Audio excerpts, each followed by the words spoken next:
Hey everyone, this is Dave coming at you with another ZBrush tutorial, and today we're going to talk about proportions and how you find the proper location for the elbow and the wrist as you're modeling. And a quick note, this is ZBrush 2020 1.3, which has randomized the cursors on the system, so hopefully they'll fix that in a future update. But anyway, so the elbow is supposed to fall about where the bottom of the rib cage is, and then the wrist kind of winds up where the bottom of the pelvis is. But usually you're modeling like in an A pose or a T pose, so those are never anywhere near, the reference mark. So what do you do in those situations? And this is something I tried with this sculpt that worked pretty well, so I'll show you what I did here.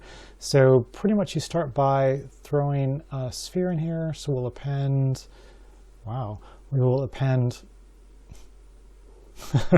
sure what's going on there. We'll append a sphere, and that shows up kind of like in a very strange place. So we'll scale this down a little bit and get more of like a sunglass effect.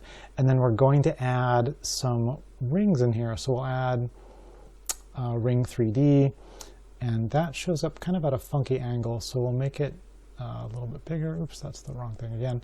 And we're going to go ahead and rotate it 90 degrees. So it's at a more proper angle. So like there. And then it starts kind of with a bit of thickness here that we'll probably want to reduce. So we'll go ahead and we'll use inflate on this maybe a couple times to get more of like, a small indicator ring.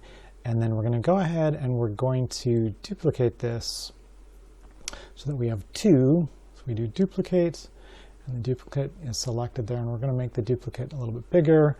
And then again, we're going to make it a little bit thinner, and then the fast way to do that is just to use inflate. Maybe that's a little bit extreme.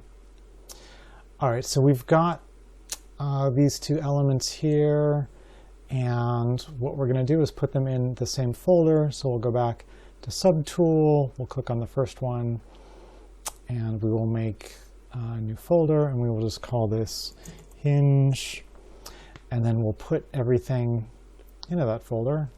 So let's scroll down a bit. We'll move that in there, and then we'll move that in there. And then, actually while we're here, we'll go ahead and move this stuff here.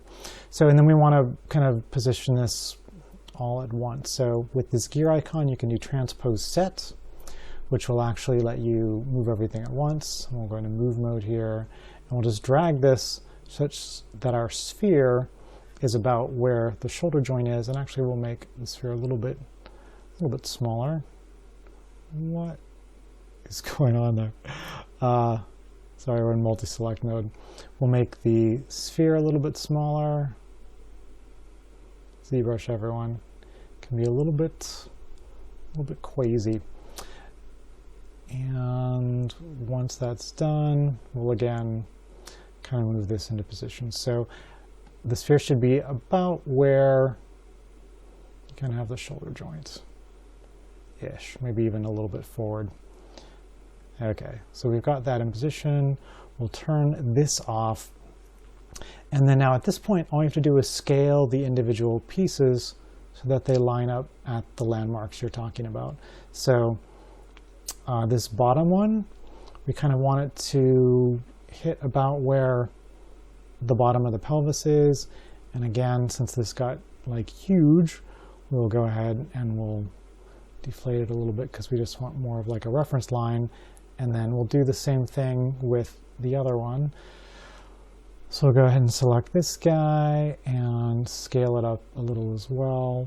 And again, you're looking for this piece hitting about at the bottom of where the rib cage is. And again, we'll use inflate just to make this a little bit smaller.